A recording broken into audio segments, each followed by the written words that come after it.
now, preview time.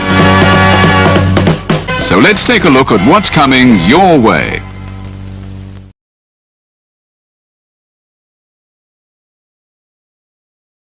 And now for a taste of things to come.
What's going on, everybody? And thank you for joining me here once again for another brand new installment of Renegades Reviews, exclusively here as always on the Casa D18 Studios YouTube channel.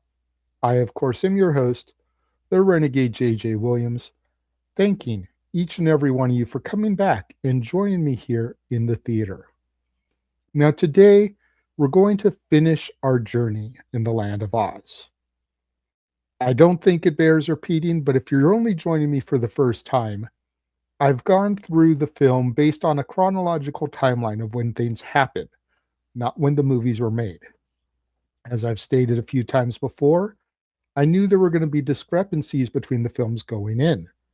But when there's 3 motion picture studios covering the overall arc, it's to be expected. Now, today's film is the final film in the timeline, Return to Oz, and it stars Fairuza Balk, Nicole Williamson, Jean Marsh, Piper Laurie, Matt Clark, Pons Maar, and Emma Ridley. And as our movie opens, it has been 6 months since Dorothy Gale's visit to the Land of Oz. Dorothy is now played by Fairuza Balk. And her continued obsession concerns her Aunt Em and Uncle Henry, that she may be delusional. Aunt Em and Uncle Henry are played by Piper Laurie and Matt Clark, respectively. They take Dorothy to a sanatorium where Dr. Worley, played by Nicole Williamson, intends to perform electrotherapy on her, but she is rescued by a young girl, played by Emma Ridley, who warns her that Worley damages his patients. Worley's assistant, Nurse Wilson, played by Jean Marsh, pursues them as they escape in the middle of a storm to a nearby river, where Dorothy loses sight of the other girl as she floats downstream aboard a chicken coop. Dorothy wakes up back in Oz with her chicken, Bellina, who can now talk, and is voiced by Denise Breyer. She follows the now damaged yellow brick road and reaches the Emerald City, which is in ruins, and all of its citizens, including the Tin Man and Cowardly Lion, have been turned to stone. They are seized by the Wheelers, creatures with wheels at the end of their limbs, but they are saved by Tick-Tock, voiced by Sean Barrett, a mechanical man who explains that he was told by Scarecrow, who is now the King of Oz, to await Dorothy's return. In search of the Scarecrow, they visit the castle of Princess Mombi, who is also portrayed by Jean Marsh, who wears the different heads of the women of Oz. After revealing that Scarecrow is being held prisoner by the Gnome King, the one responsible for the devastation of Oz, she imprisons the group, intending to take Dorothy's head for her collection. Locked in a tower, the group encounters Jack Pumpkinhead, voiced by Brian Henson, who explains that he was brought to life by Mombi's powder of life.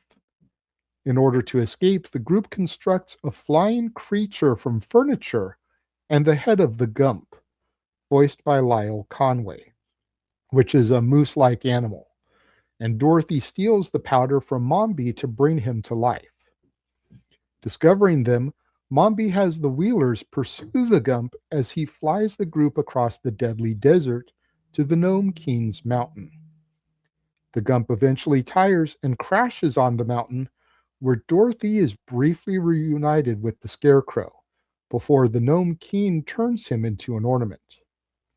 The Gnome King, also played by Nicole Williamson, offers each member of the group 3 attempts to identify which one in a room full of ornaments is the Scarecrow, but the Gump, Jack, and Tick-Tock all fail and are turned into ornaments themselves. Before Dorothy begins her turn, the Gnome King reveals that he has her lost ruby slippers, which he used to conquer Oz, and offers to use them to send her home instead, but Dorothy refuses. Dorothy enters the ornament room and makes 2 guesses as Mombi reaches the mountain. With her final guess, Dorothy selects a green gem, which turns into the Scarecrow, played by Justin Case. Realizing that the inhabitants of Oz have become green objects, Dorothy finds and restores Jack and the Gump. Enraged, the Gnome King imprisons Mombi for allowing Dorothy to escape, and then grows to a gigantic size and attempts to eat the group until Bellina, who's hiding in Jack's head, lays an egg in his mouth which fatally poisons him. Dorothy retrieves the ruby slippers and hurriedly puts them on as the subterranean Gnome Kingdom collapses. She wishes for the group to return to the restored Emerald City, where they find a green medal on the Gump's antler that Dorothy restores into Tick-Tock.